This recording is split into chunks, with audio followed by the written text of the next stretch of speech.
Shalom Jemaat GBI GCC yang diberkati Tuhan. Saya percaya kita semua masih sangat diberkati dan dilindungi oleh Tuhan. Amin.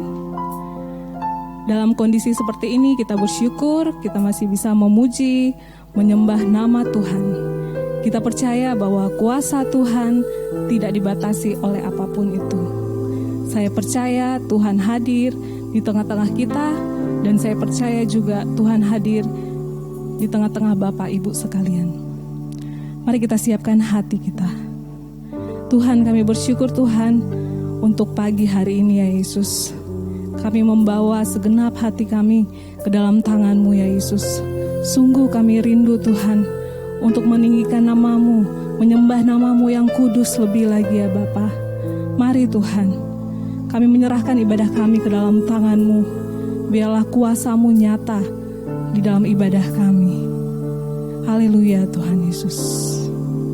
Mari kita angkat pujian ini. Kita sembah Tuhan kita.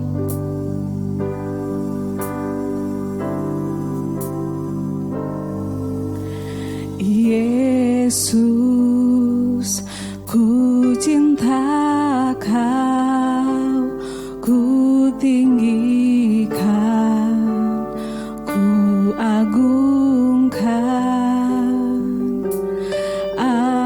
Aku kan memuji-Mu baik di dalam suka dan duka. Katakan Yesus, Yesus, ku cinta Kau, ku tinggikan, ku agungkan. Aku kan memuji-Mu baik di dalam suka dan duka. Sebab Kau layak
kita agungkan Tuhan kita, sebab Dia hadir di tempat ini.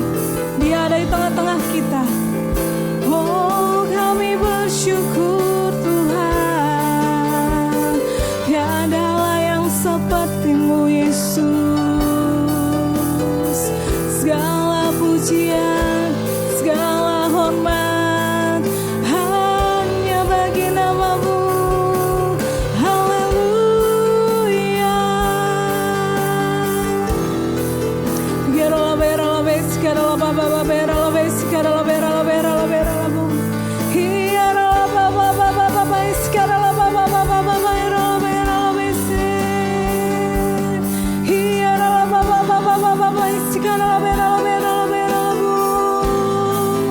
Kau yang layak Tuhan.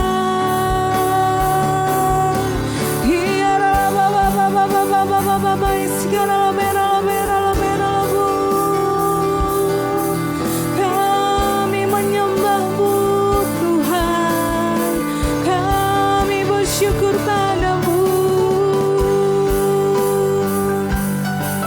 sebab Kau adalah kekuatan kami, Kau perlindungan kami. Haleluya, haleluya. Segala bera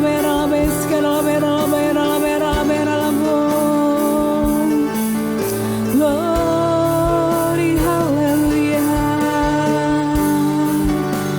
Tiada Allah yang seperti-Mu Tuhan. Yes God, haleluya Tuhan. Tinggikan diri-Mu mengatasi langit, kebesaran-Mu Tuhan mengatasi bumi. Tinggikan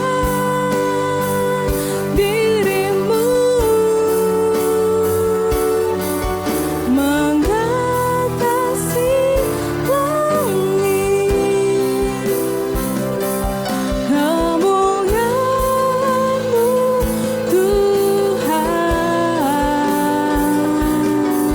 mengatasi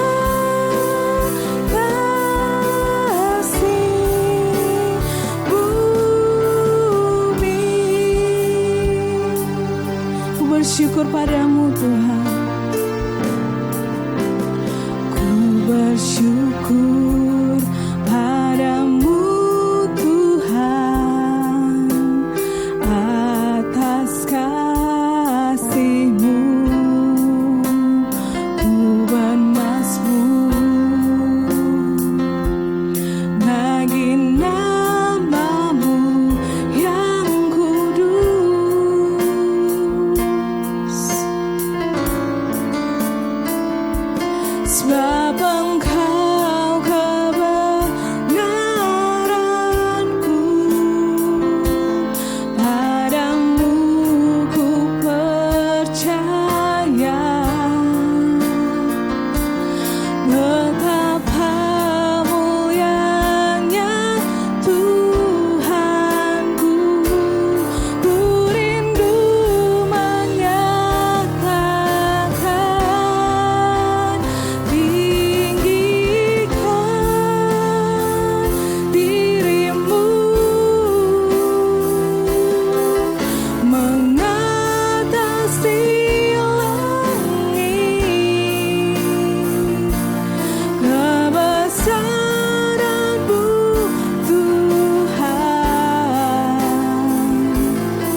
Mazmur 46 ayat 2. Allah itu bagi kita tempat perlindungan dan kekuatan, sebagai penolong dalam kesesakan yang sangat terbukti.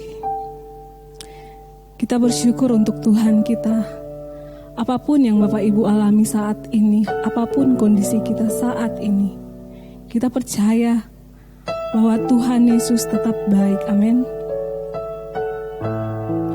Kita percaya waktu Tuhan pasti yang terbaik bagi setiap kita. Hanya Dia Allah yang berkuasa, hanya Dia Allah yang sangat baik. Kami bersyukur Tuhan untuk Engkau Yesus. Kami mau meninggikan-Mu lebih lagi ya Bapa. Haleluya Tuhan. Bila Kau izinkan sesuatu terjadi, ku percaya semua untuk kebaikanku. Bila nanti telah tiba waktumu, ku percaya kuasa-Mu memulihkan hidupku. Bila Kau izinkan, bila Kau izinkan sesuatu terjadi, ku percaya semua untuk kebaikanku.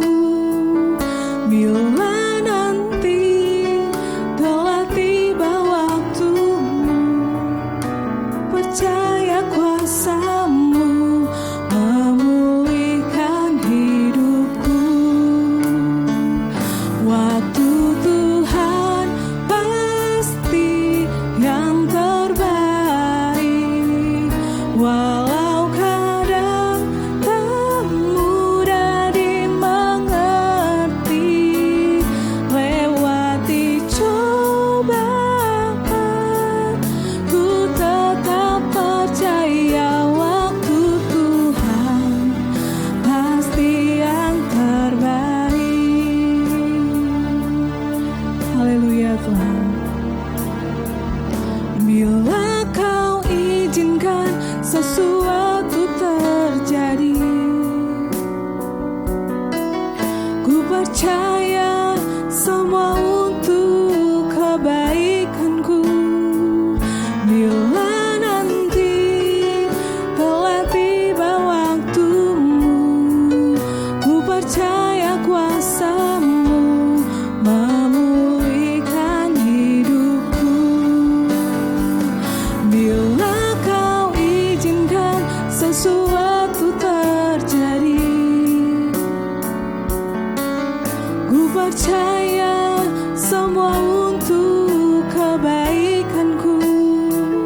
Bila nanti telah tiba waktumu, ku percaya kuasa-Mu memulihkan hidupku.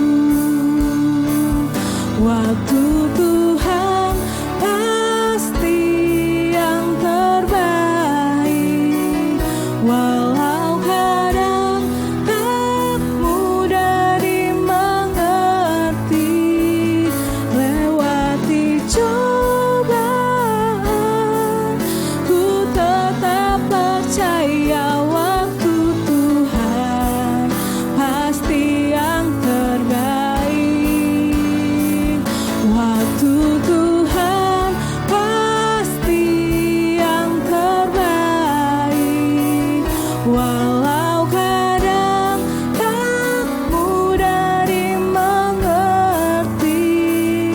Lewati cobaan, ku tetap percaya waktu Tuhan pasti yang terbaik. Lewati cobaan, ku tetap percaya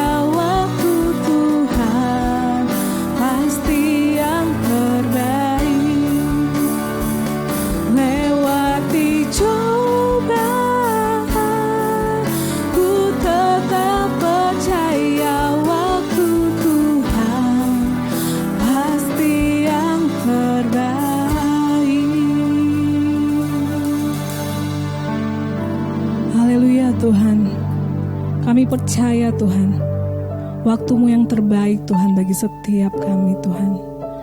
Apapun kondisi yang kami alami Tuhan, kami tetap berharap, kami tetap percaya kepada kuasa-Mu ya Yesus.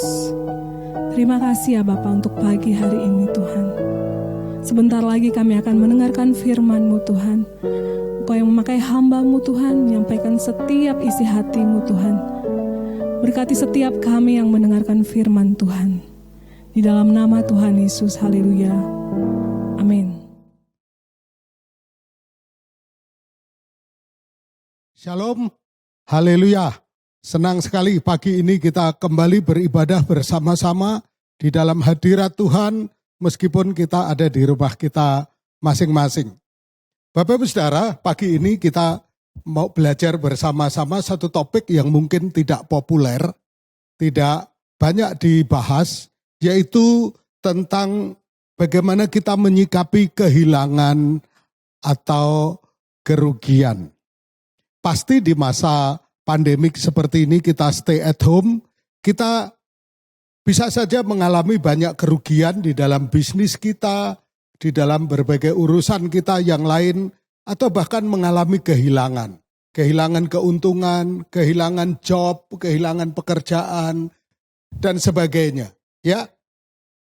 Nah, kalau kita amati, dunia mengajarkan kepada kita supaya kita dapatkan, menangkan, alami, miliki, dan seterusnya. Dunia selalu mendorong kita untuk menang, untuk mengalami, untuk meraih, untuk memiliki, dan sebagainya. Sehingga kata-kata kerugian, kehilangan, itu menjadi kata-kata yang tidak enak bagi kita. Kita tidak senang dengan kata-kata kerugian dan kehilangan. Padahal kalau kita lihat, tokoh-tokoh Alkitab juga mengalami hal tersebut. Ya, Tuhan izinkan itu dialami oleh tokoh-tokoh Alkitab. Dan saya yakin Tuhan juga izinkan untuk kita mengalami dalam beberapa porsi, dalam beberapa hal. Ya, nah, tokoh Alkitab banyak memberi kita pelajaran tentang kehilangan. Misal contoh, kehilangan orang yang terkasih. Kalau kita lihat di Perjanjian Lama, bagaimana Daud ketika dia kehilangan Yonatan, ketika dia kehilangan Saul yang mati, maka Daud menangis di dalam duka yang sangat dalam. Di dalam Perjanjian Baru, Yesus juga menangis ketika Lazarus mati. Jadi Tuhan juga menampilkan tokoh-tokoh bagaimana sikap mereka ketika mereka mengalami kehilangan. Kehilangan kesehatan. Nah, bisa saja Tuhan mengizinkan orang-orang tertentu mengalami kehilangan kesehatan, mengalami sakit untuk beberapa waktu lamanya, ya sehari, seminggu, dan seterusnya. Paulus sendiri Tuhan izinkan. Paulus berdoa 3 kali, tetapi tetap Tuhan mengizinkan Paulus mengalami sakit. Ada orang menafsirkan macam-macam. Ada orang yang menafsir dia sakit mah, ada orang menafsir sakit apa lagi begitu ya. Tapi pada intinya Paulus sudah berdoa. Tapi Tuhan tetap izinkan itu, dan justru melalui pengalaman sakit itu Paulus bisa berkata, cukuplah kasih karunia Tuhan bagiku. Justru di dalam kelemahanku kuasa Tuhan menjadi sempurna. Nah, ada juga yang kehilangan bisnis. Alkitab menampilkan sebuah contoh bagaimana tokoh Alkitab juga mengalami kehilangan, misal kehilangan bisnis. Ishak misal. Ishak membuat sumur, tentu sumur ini berkaitan dengan domba-dombanya, dengan bisnisnya, maka dia bikin sumur, menggali sumur nenek moyangnya. Tapi apa yang terjadi setelah sumur itu membual-bual airnya banyak, maka orang banyak mengklaim itu sebagai sumur dia. Dan Ishak kemudian menghindar sehingga dia kehilangan bisnisnya untuk sementara. Dia menggali lagi. Dan ketika dia menggali lagi, orang banyak klaim lagi itu sumurnya. Dan Ishak menghindari pertengkaran, dia pindah lagi. Dia menggali sumur lagi. Sampai tidak ada lagi yang klaim itu sumur. Sehingga Ishak berkata, Rehobot. Nah, jadi Bapak Ibu Saudara, sebetulnya di dalam hidup kita ini kalau kita perhatikan, maka sebetulnya ada banyak pengalaman kerugian atau kehilangan. Bukan karena kita berdosa, bukan karena kita bersalah, tetapi Tuhan izinkan itu terjadi. Nah, ini hal yang sangat menarik bagi kita. Nah, ketika kehilangan itu, yang paling penting bagaimana kita menyikapi kehilangan. Hari-hari ini bisa saja kita mengalami kerugian di dalam bisnis. Puasa demikian, yang harusnya orderan banyak, tiba-tiba terjadi penurunan yang drastis. Tagihan-tagihan yang sudah dijanjikan, tetapi karena kondisi yang demikian, tagihan menjadi macet. Kita sendiri perlu, tapi tagihan juga tidak masuk. Jadi bebannya nambah lagi. Gitu ya. Itu di dalam bisnis, di dalam pekerjaan juga demikian. Beberapa jemaat saya juga begitu mengalami pengurangan gaji, bahkan ada yang dirumahkan tanpa gaji. Kehilangan. Berat, tidak mudah. Nah, bagaimana kita menyikapi itu? Seorang motivator terkenal bernama Dale Carnegie, dia berkata demikian, jangan tangisi susu yang sudah tumpah. Jangan tangisi susu yang sudah tumpah. Kalau susu sudah tumpah, biar kita nangis, biar kita kayak apa, ya susunya udah kotor, susunya udah ada di situ, dan kita tidak akan ambil lagi. Kita tidak bisa memperoleh susu itu lagi. Nah, kebanyakan kehilangan kita tidak seperti kehilangan susu tersebut. Bisnis kita mengalami banyak kerugian bisa jadi. Di bawah target bisa jadi. Tetapi bisnis itu masih ada.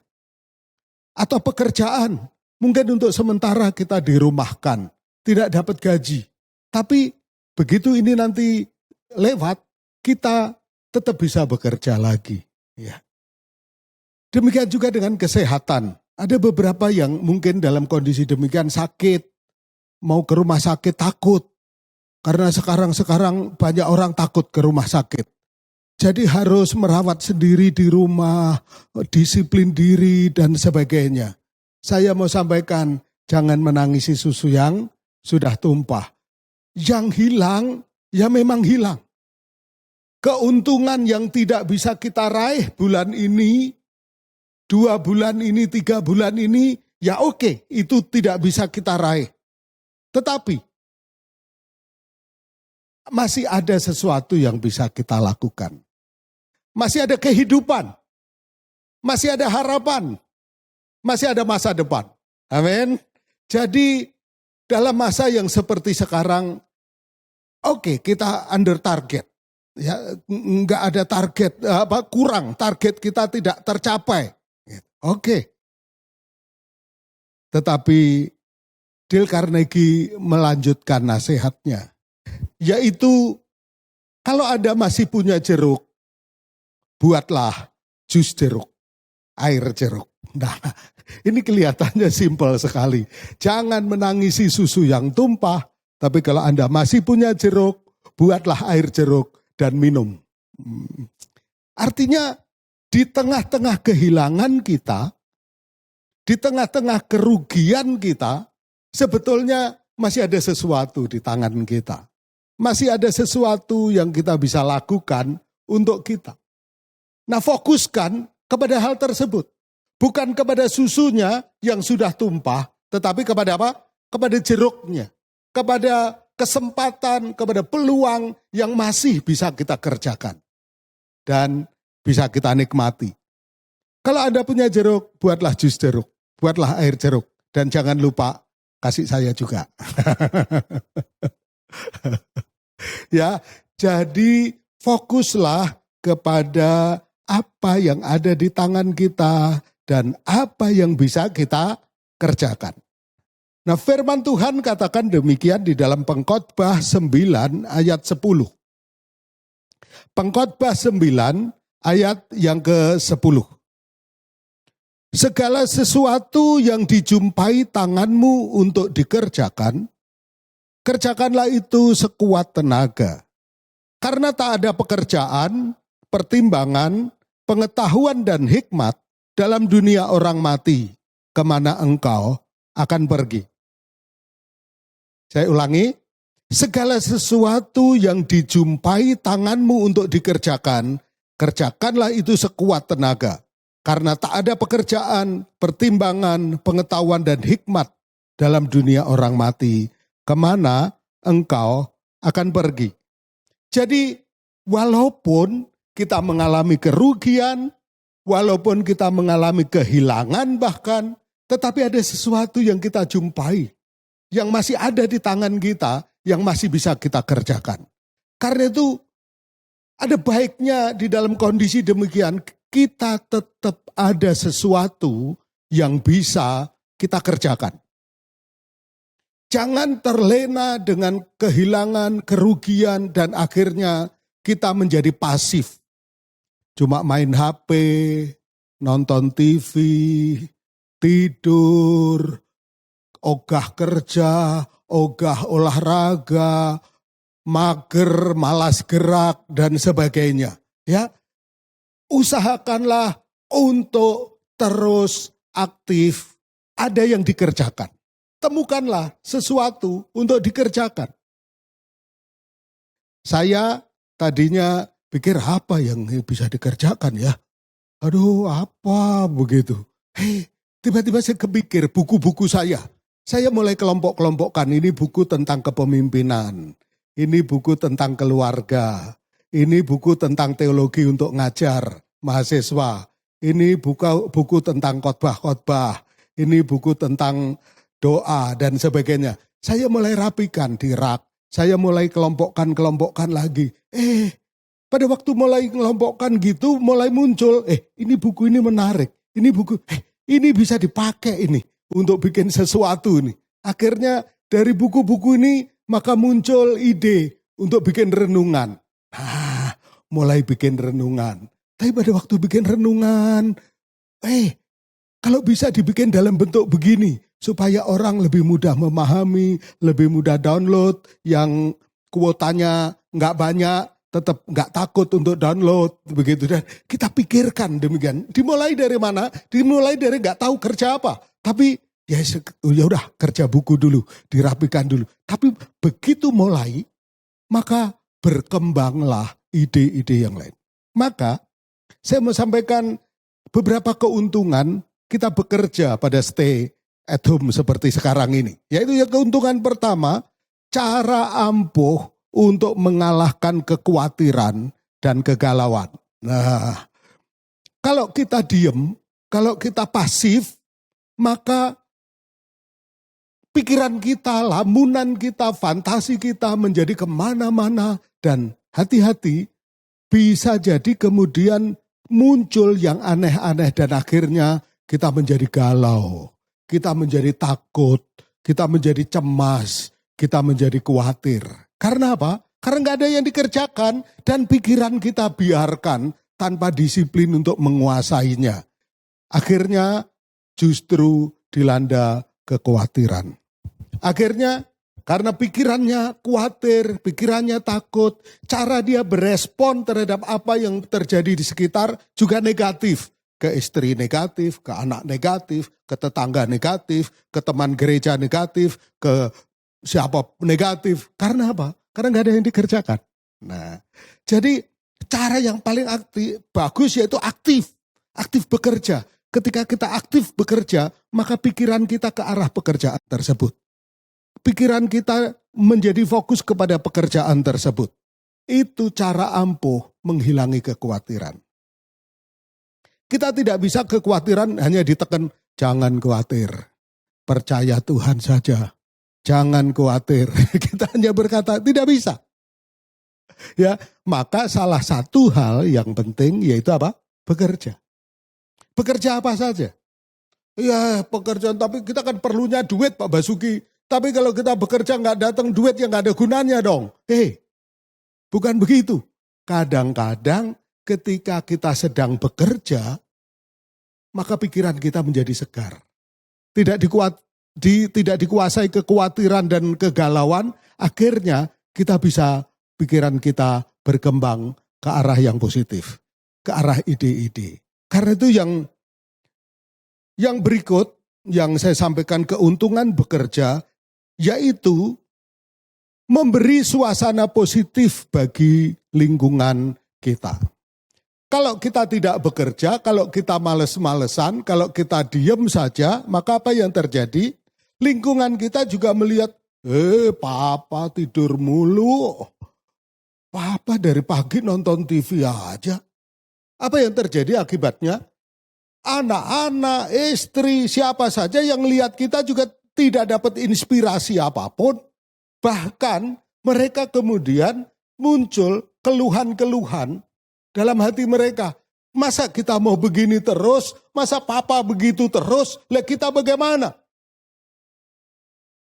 Tetapi kalau kita bekerja, walaupun bekerja itu tidak langsung mendatangkan uang yang sedang kita butuhkan, tetapi itu memberi atmosfer yang positif bagi lingkungan kita, bagi anak kita, bagi istri kita, dan sebagainya. Mungkin dimulai dari bersih-bersih, mulai dari merapikan barang-barang, merapikan kebun, merapikan taman, dan sebagainya. Ini hal yang sangat baik. Itu memberikan nuansa yang positif, aura, atmosfer yang positif bagi lingkungan kita. Kita bekerja, yang lain juga bekerja. Makanya orang tua, ada bagusnya anak-anak dilibatkan bekerja. Mungkin biasanya anak-anak bangun pagi langsung sibuk persiapan sekolah. Dan mereka setelah sekolah pulang capek. Mereka tidak kenal kerja. Kenalnya cuma sekolah. Nah, stay at home, kesempatan untuk mengajarkan mereka. Yang kecil mungkin dibagiin lap-lap. Ngelap ini, nggak sempurna, nggak apa-apa. Kadang-kadang pecah, ya bisa beli lagi. Tetapi apa? Kemauan kerja ini bisa ditumbuhkan. Gitu. Yang masih SD kelas 1 mungkin bagian lap-lap. Mungkin kakaknya yang kelas 4 diajari nyapu. Bagaimana rasanya nyapu ruang tamu, nyapu kamarnya sendiri. Semua diwajibkan ngelipet selimut, ngerapiin tempat tidurnya sendiri. Dan sebagainya. Semua gerak, semua bekerja. Memberi atmosfer yang positif di dalam keluarga kita. Keuntungan yang ketiga, orang yang bekerja terus, maka akan mendatangkan keahlian atau ide baru. Kalau dia terus, maka skill dia akan bertambah. Keahlian dia di bidang itu akan meningkat. Karena dia tekun mengerjakan. Atau seperti saya tadi. Pada awalnya ngerapiin buku. Mengelompok-ngelompokkan. Tetapi muncul ide baru. Ini bisa dipakai untuk renungan. Ini bisa dipakai untuk dibagikan kepada jemaat. Dibagikan kepada level kepengurusan di GBI. Dan seterusnya. Ada ide baru yang muncul. Karena apa? Karena kita mengerjakan sesuatu. Apa yang kita kerjakan mengantarkan kita kepada apa? Kepada produktivitas yang sesungguhnya. Tetapi kalau saya tidak memulai untuk ngerapikan baju, saya cuma tiduran, main HP, main WA, ngeliatin ini, ketawa-ketawa, ini. Maka ide untuk membuat ini nggak muncul. Tapi karena memulai kerja, maka ide yang lain akan muncul. Satu pekerjaan akan merangsang ide untuk mengerjakan pekerjaan-pekerjaan yang lain. Itu sering sekali terjadi. Ya, jadi jangan menunggu, kok nggak ada ide-ide ya. Ada males, nggak ada ide sih. Apa? Kita mah butuhnya duit, tapi mau ngerjain apa? Nah, kalau kita nunggu dapat ide yang dapat duit dan nunggu sampai mau kerja, sulit. Kerja saja. Apa yang bisa dikerjakan? Apa yang dijumpai tanganmu untuk kerjakan? Kerjakan dengan sekuat tenaga. Kerjakan dengan sebaik-baiknya. Ya. Kerjakan dengan sebaik-baiknya. Karena keuntungan bekerja yaitu mendatangkan skill yang baik, keahlian, atau memunculkan ide yang baru. Yang berikut, baru penghasilan akan mengikuti. Entahkah itu kecil atau besar. Karena itu saya salut dengan teman-teman yang aktif. Ya, memasarkan melalui medsos, ada yang memasarkan masakan, ada yang memasarkan jasa tenaga, ada yang memasarkan macam-macam. Ya. Saya pikir-pikir, ya ampun, pertama kali respon dalam pikiran saya, ini mau juga ya sekarang ngerjain ini ya. Teman ini mau juga ya mengerjakan ini ya. Saya kagum, ini luar biasa. Ditinjau dari uangnya sangat tipis. Enggak seberapa. Tapi dalam kondisi sekarang, itu menjadi sangat berarti. Kalau kita kerja, maka penghasilan akan menyusul, akan mengikuti.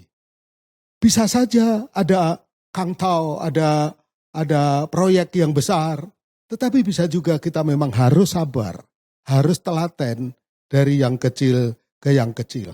Ya, tapi bahasa Jawanya itu lumintu, terus menerus begitu.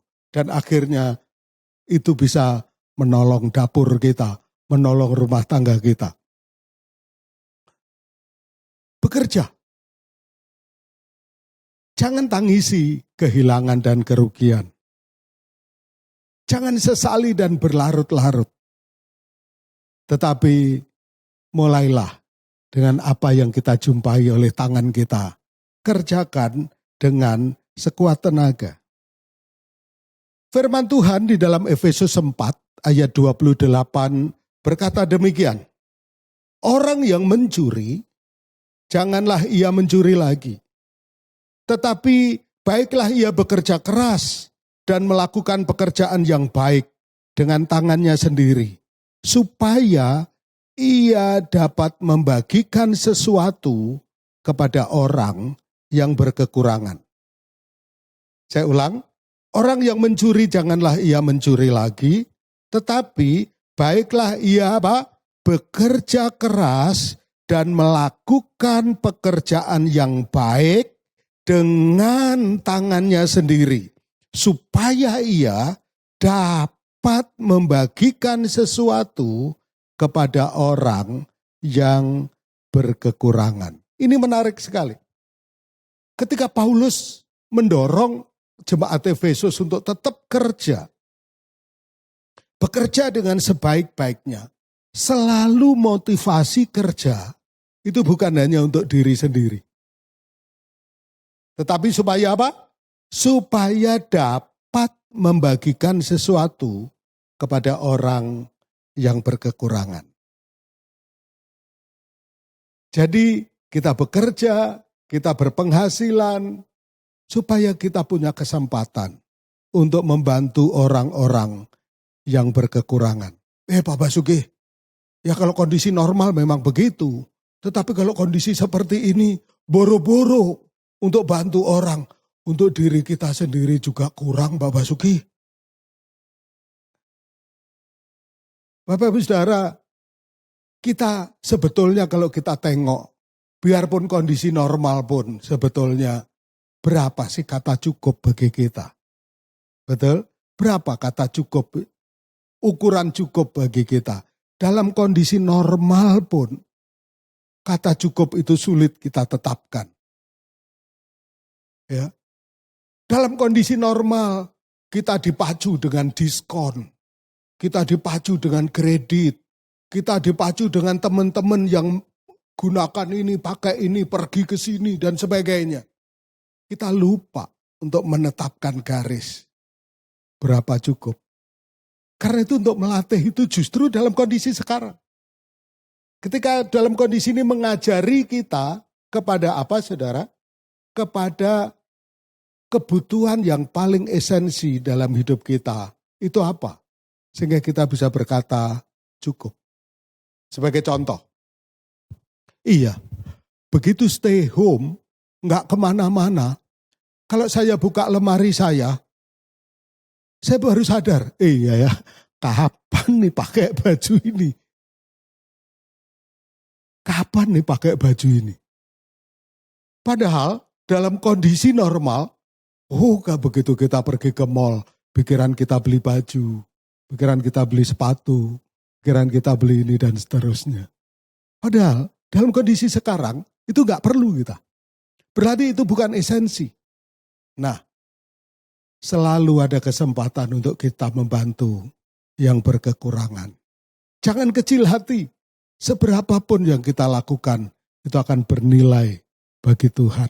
Ya, satu ayat lagi yang ingin saya bagikan. 1 Tesalonika 4 ayat 11-12. Dan anggaplah sebagai suatu kehormatan untuk hidup tenang. Untuk mengurus persoalan-persoalan sendiri. Dan bekerja dengan tangan. Seperti yang telah kami pesankan kepadamu. Sehingga kamu hidup sebagai orang-orang yang sopan di mata orang luar. Dan tidak bergantung pada mereka. Anggaplah sebagai suatu kehormatan untuk hidup tenang, untuk mengurus persoalan-persoalan sendiri, dan bekerja dengan tangan. Bekerja itu adalah kehormatan, kata Alkitab. Kita bisa mengurus diri sendiri melalui bekerja, itu kehormatan bagi kita.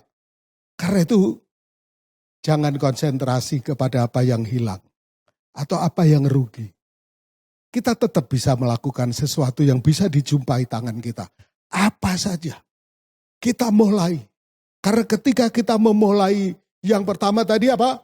Kita bisa menangani kekhawatiran kita.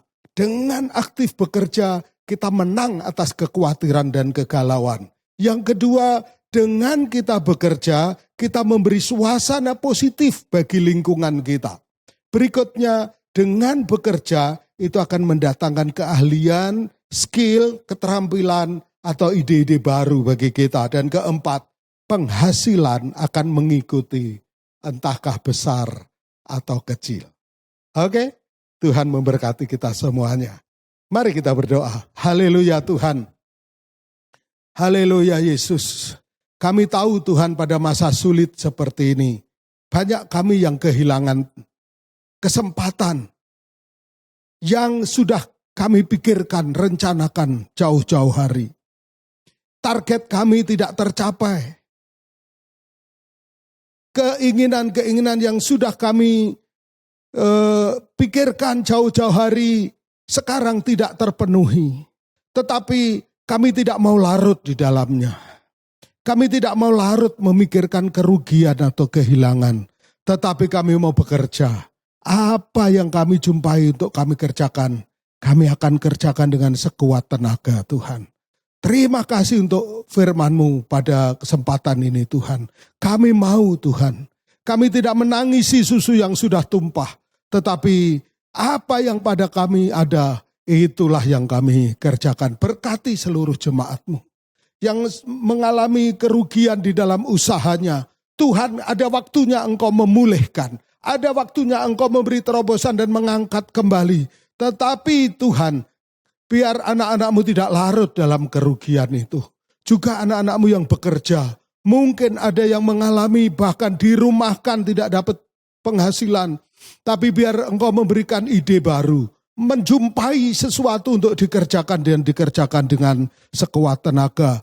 Demikian juga perubahan-perubahan yang terjadi di anak-anak mahasiswa, pelajar-pelajar yang harus belajar dari rumah, biar mereka terus tekun dan bersungguh hati sebagai orang-orang yang bertanggung jawab Tuhan.